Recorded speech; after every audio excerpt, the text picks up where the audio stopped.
everyone, this is Miss Emily at the Doylestown Library. Today I'm going to show you how to make a garland of 3D paper stars using old books. So your finished garland will look something like this, and you can hang it up wherever you want. It makes a fun decoration. So this craft is best for older kids and teens and adults. It does take a little bit of patience, but once you get the hang of it, there's a lot that you can do with it, and it's really fun. So to do this craft, you'll need an old book that you can cut up. So I suggest finding one that's already falling apart in bad shape. You can use either a picture book or a chapter book like this. If you don't have an old book, you can do this with any kind of scrap paper, really.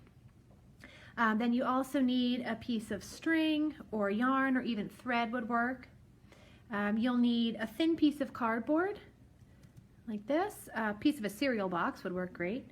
Just any old little piece of scrap paper, a pen, a pair of scissors, and a glue stick. You can use liquid glue. The glue stick is a lot easier, so if you have one, that might be your best choice. All right, so let's get started.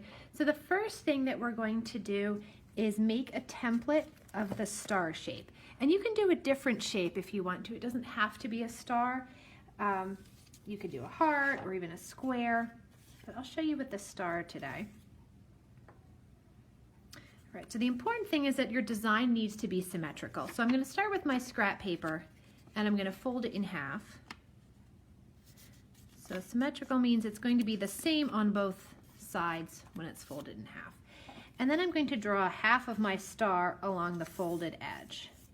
So I'm going to draw half of my top arm of the star, and then give my star 2 more arms.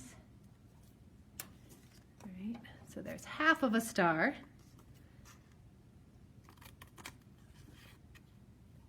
Then I'll cut it out. And you can make it bigger, smaller, it's really up to you. So now when I open it, I'll have my star. And it's not going to be perfect, that's okay. You can try it a couple times until you really like the design that you've made. So as long as it's the same both sides, that'll work. And because I'm going to need to trace my template many times, I'm going to cut it out from a piece of cardboard just to make it a little sturdier, because the paper can be hard to trace. So I'm just going to trace my design onto my cardboard. And since my star is not perfect, it's not exactly the same all around, it is going to be important that I remember which is the top of the star so I can line my stars up. So I would trace it and then cut it out. I've already done one. All right, and you can see on this one, I even marked a little dot at the top of the star just to help me remember, so that I wouldn't sort of get it sideways and forget which way was the top. Right, so now that I have my template, I can start cutting out my stars. So I'm going to use my book or my paper, whatever I've got. I'm going to find a part that I like. And you're only going to see one side of the star, so it doesn't really matter what's on the back. So how about this one? All right, so then I'm going to trace my star in my book or on my paper. And you do want to be careful to keep the shape the same. It is going to be important that you have the exact same star shape for each star. So I'm going to trace it, and I'm going to need 5 of those, and I cut them out ahead of time. So I've traced 5 stars, cut them out. Oh, here they are, just so you don't have to wait for me to trace and cut out 5 stars. All right, and then I'm going to lay out my 5 stars and make sure that the top is at the top and I haven't turned any of them sideways. So I've got 5. And if I'm not sure, I marked the top of my template so I can hold it up. Make sure they all match. Yep, okay. And you can do it with fewer or more than 5. If you do it with only 3 or 4, it won't look quite as exciting. The star won't sort of stand out as much. If you do it, you can do it with more than 5. It does take more work. So 5 usually works pretty well. So I've got my 5 stars. The tops are all at the top. Now I'm going to fold each one in half. And the part that I want to see in my finished craft, that's going to be in the inside when I fold it in half. So I'm going to fold each one. So this is why it was important that they were symmetrical. If I trace them carefully, the sides should line up pretty well when I fold it in half. So I'm going to do that with each one.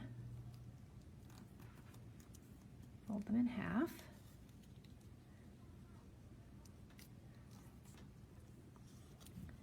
And it might help to leave them all lined up the same way, then it's a little less confusing. Okay, so I've got all my stars folded in half, and now I'm going to glue them together. So I'll start with my first one. So I'm not going to glue my stars closed. They're all still going to be able to open, but I'm going to glue one star on top of the other. So I'm going to keep it folded, and I'm going to put glue on the top.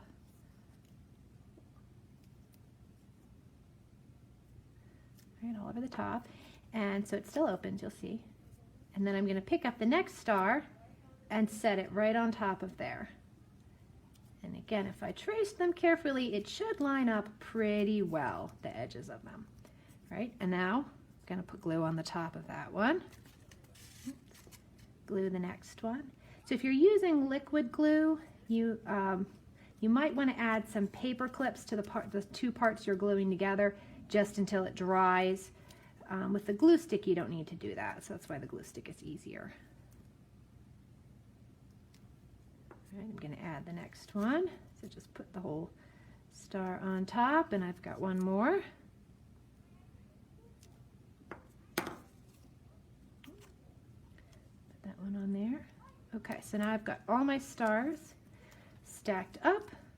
So I'm going to add glue to the top one more time. Now when I pick it up, so if I'd used liquid glue, I would have paper clipped these and I would leave that until it was completely dry.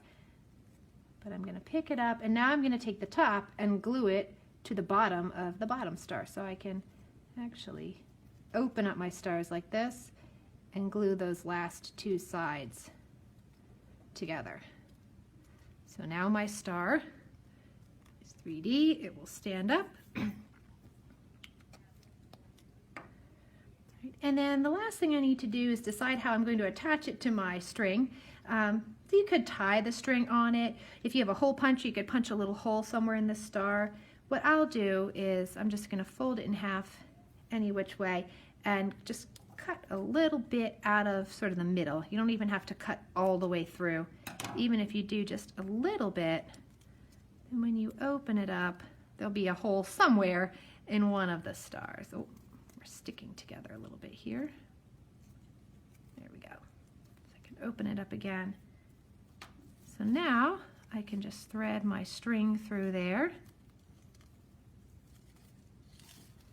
You might want to let it dry before you put it on the string, but I can thread my string through there and add it to my garland. And you can also, so you can do different shapes instead of a star. You can also make a larger one to use to set in the table. So I've done this in the fall where I've done a pumpkin shape. Just make sure you fold it in half to create your template design. So I've done a pumpkin shape that you can sit on a table. You can make larger or smaller stars to add to your garland. You can see I did some with chapter book pages, some with picture book pages, however you like. So once you get the basic design down, there's really a lot you can do with this craft. So I hope that you have a lot of fun making your garland, and I hope we'll see you at the library.